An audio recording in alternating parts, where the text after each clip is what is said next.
Je m'appelle Mélissa et je suis Brand Content Manager chez Teddybear. Moi, mon travail, c'est être responsable du contenu de la marque, raconter son histoire sur l'ensemble des canaux qu'on peut utiliser. J'ai un cursus hyper classique puisque j'ai fait la fac avec une licence d'éco-gestion, un focus sur le management et un master en communication des organisations. Brand Content Manager, c'est pas forcément un métier qu'on fait dès qu'on sort des études, donc il faut avoir quand même au minimum 3 années d'expérience sur peut-être de l'animation de communauté, du social. Le premier volet de mon travail, c'est la partie social media, créer la ligne édito, choisir les contenus en fonction des temps forts, créer des échanges avec notre communauté et la faire grandir au fil des mois. Le deuxième volet, du coup, c'est la création de contenu plus au sens large. Et le troisième volet, du coup, c'est un aspect plus influenceur. Donc on travaille en collaboration avec des créateurs de contenu pour qu'ils produisent du contenu pour nous et qui en plus nous fassent bénéficier de leur cercle, de leur communauté.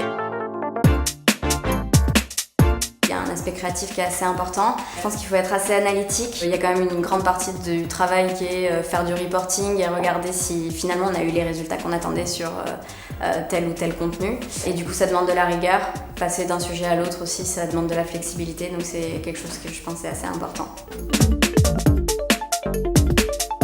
En direct, je travaille avec la responsable communication, je travaille beaucoup avec l'équipe créa et derrière, plus largement, l'équipe client, l'équipe de direction parce que c'est elle qui nous donne au quotidien l'inspiration et la marche qu'ils veulent donner à la marque. Je pense qu'on peut taper entre 35 et 50 et pour les plus expérimentés sur 60 cas à peu près.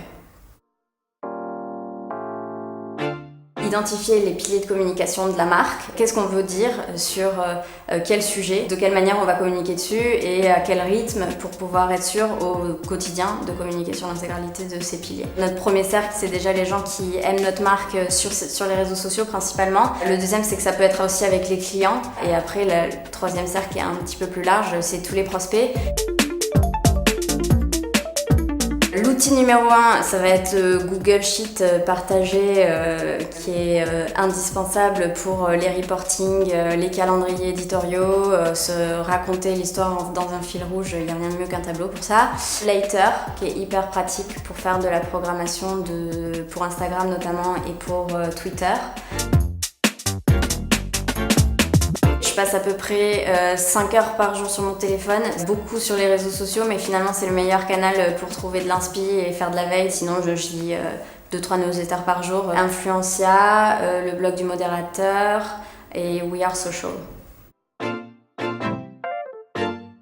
Michel et Augustin, qui ont pour le coup hyper bien compris ce que c'est que faire du brand content et raconter leur histoire à leur manière, en étant une référence de société dans laquelle on a juste envie de travailler. Globalement, le truc que je préfère dans mon job, c'est recevoir toutes les notifications sur mon téléphone de likes, de commentaires et de partages sur les réseaux sociaux, parce que déjà ça veut dire qu'on a fait un bon contenu et que ça marche. Generated Content, qui en gros consiste à engager suffisamment ta communauté et tes clients qu'ils soient prêts à partager du contenu sur leurs réseaux sociaux, sur leur communauté avec ton produit.